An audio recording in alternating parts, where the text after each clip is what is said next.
The dog socialization myth. Hi, this is Rich with Off-Grid Dogs, Training and Behavior, Tampa, Florida. We're crazy about you because you love your dog. So, dog socialization is not a myth. Everybody's doing it, whether they intend to or not. Most people intend to, but almost all of them are doing it wrong. They don't understand what socializing a dog means. So they think, the average dog owner, that it means their dog needs to meet lots of dogs and meet lots of people. And by meeting, they mean just walk right up to a dog they don't know that's on a leash and let the leashes get tangled up. During this early period of your dog's life, the first couple of months you have your dog, it's extremely important to socialize your dog, but the correct way. And that means getting your dog into lots of environments, lots of different surfaces, taking them on grass, taking them on dirt, taking them on concrete, taking them to inside stores, take them to Home Depot,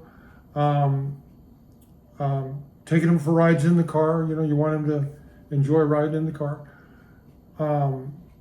Seeing, smelling from a distance, albeit a short distance, lots of people and lots of dogs.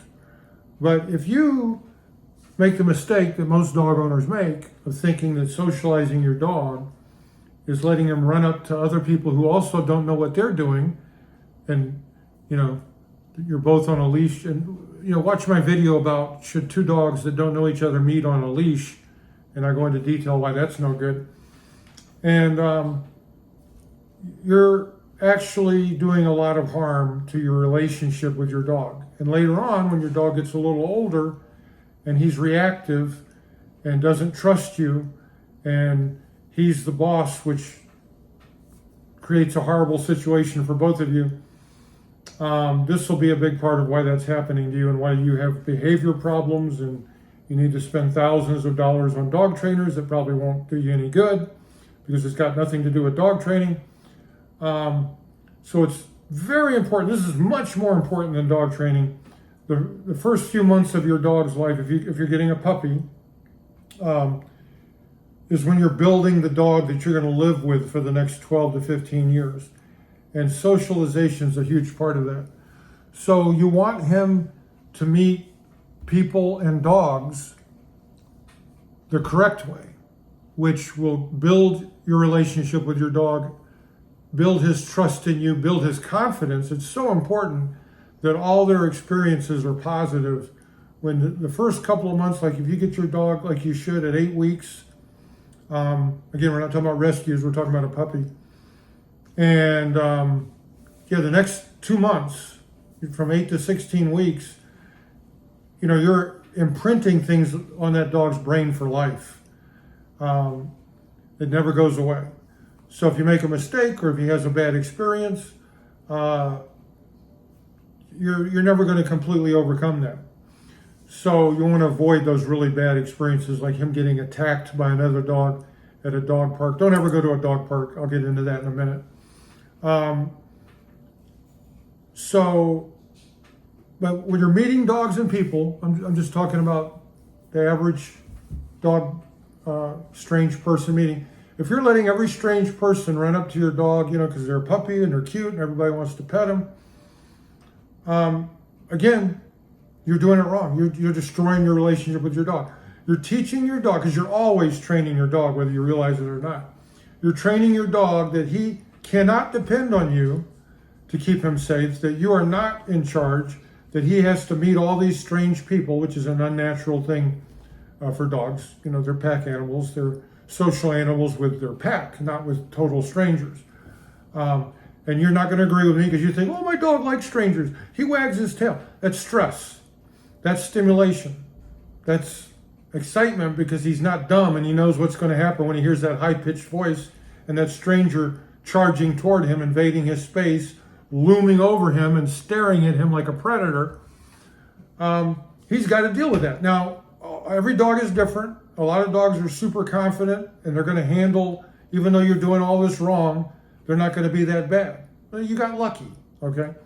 But most people are not that lucky, and they're going to get the average dog, which is not super confident, and they need correct socialization. If you want to have a neutral dog, if you want a dog like mine that I can take anywhere I want to go, with all the people and dogs I want that are all misbehaving, and my dog could care less. He knows I've got his back. He knows I'm in charge. He knows I'm not going to let strange people come up and start touching him.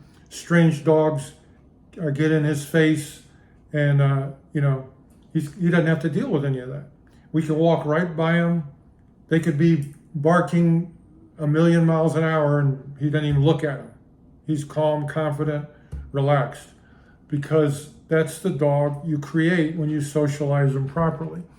So once again, how do you do that? You don't allow strangers to run up and pet him. You don't let, when the lady, this happens to me all the time. Here comes somebody with a dog on a tight leash pulling them toward me. Oh, can our fur babies meet? No, thank you. Turn the other way, whatever you got to do. If you watch my video on why dogs that don't know each other should not meet on a leash, I'll go into detail on that. But you certainly don't want to meet anybody with a tight leash that's got no control over their dog, because you already know that that's not going to go well. And it's like in my case, where I have a indestructible Great Pyrenees, I'm not even worried about dogs so much. It's the human. You don't know what the human's going to do. That's the unknown in the equation. My dog can handle just about any dog. But add a leash and a human to that equation? No, you don't want to take that chance. Because it only takes one bad experience to change your dog forever. Period. It never goes away during this time in his life. Later on, when he's bulletproof and rock solid, then you can have bad experiences all day long. It doesn't matter. But that first year to 2 years, but especially the first year, it's very important if you want to have a great dog that's easy to live with, that's fun to be around. You can take him anywhere, and you have a great relationship with him. You have to earn that great relationship by doing it right. So show the dog that he can trust you. Show him that he should respect you. That's what your dog needs. They all love affection, but if you just base your relationship on affection alone, you're going to destroy your dog, and he's going to be a mental basket case like so many dogs that we see every day. So don't do that to yourself. Don't do it to your dog. Get your dog out of the house. Take him lots of places. Make it all positive experiences. Don't worry so much about obedience training this early part of his life. Worry about, how am I living with my dog? What kind of a relationship am I creating? And don't fall for the socialization myth. Everybody thinks that my dog's got to meet lots of strange people and lots of strange dogs, and that'll make him good with people and dogs. It's just the opposite. It's just the opposite. Most dog owners are doing exactly what they should not do, which is why there's so many dog trainers making so much money. So let's fight the pet industrial complex and get our dogs off the grid.